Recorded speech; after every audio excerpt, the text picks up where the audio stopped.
ร้านพี่น้องนำเอาของขปามาถวายอยู่ที่วัดมื้อนี้พากันนี่ให้วัดไทยเอาไว้ผูกแขนสาสางหลังช่วยออกไปสิ่งที่มันบ่ดีประโยชน์ปัญญาปัญญาสัพพะสัพพะสุขสัพพะโลกภัย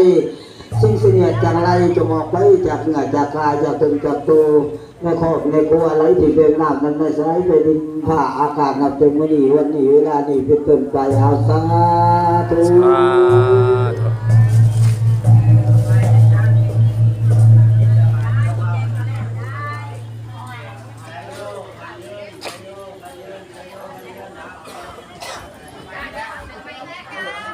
เอาปัตโยเล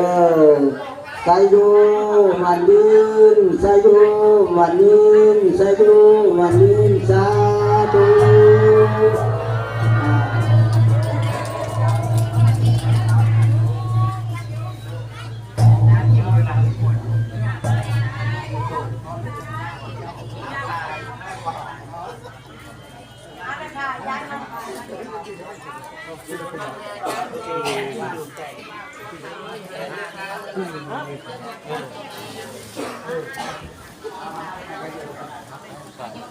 ใส่สะท้อนมันมาปลูกให้อาจารย์พุทธกรด้านนี้ก็ให้ท่านพระบ้านเนาะปลูกให้ท่านประธานผัดปลาจะกาท่านออกต้นยาโยนบ่บ้านเฮาก็จะคอยปลูกเด้อเอาวันนี้ปลูกให้ท่านประธานผัดปลาเด้อทั้งในบ้านในบ้านปลูกให้ทั้งประธานปลาเนี่ยครับห้องตอบใจน้ำเอาเนี่ยมาในเล่านี่แม่นี่เรามีไฟโปรแกรมอยู่นี่ครูว่าเป็นเนาะว่าคืออะไรเจ้ามีสภาพนั่งเอาเงินปลาเวลาภาษารักแบบคำกีฬากันสายคนมาผูกกันไว้คนจะอยู่ละมันจะเล่นมันคนยืน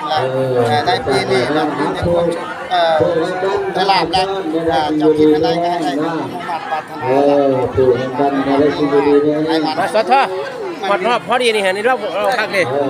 นี่ให้ตาเนี่ยเรามามัดไผ่เนี่ยว่าคักชะเอาถือไผ่ไว้นี่ถือไผ่ไว้ถือไข่นั่นนี่ต่อไปก็มีแต่แนวดีๆนี่เป็นแนวเป็นสิริมงคลพอเวลามาพี่บ้านมาให้ทางปู่มามาพี่พอออกเต้นอย่าออกวันนั้นมาพี่อามาพี่เด้อป้าคณะป้ามาพี่พอออกเต้นมาให้มาให้พี่อภัยไปจ้างมากับใครมาอภัยมาที่หลายๆเนี่ยคณะป้ามาพี่เด้อบ้านนี้เด้อสุภูให้เด้อบ้านนี้เด้อ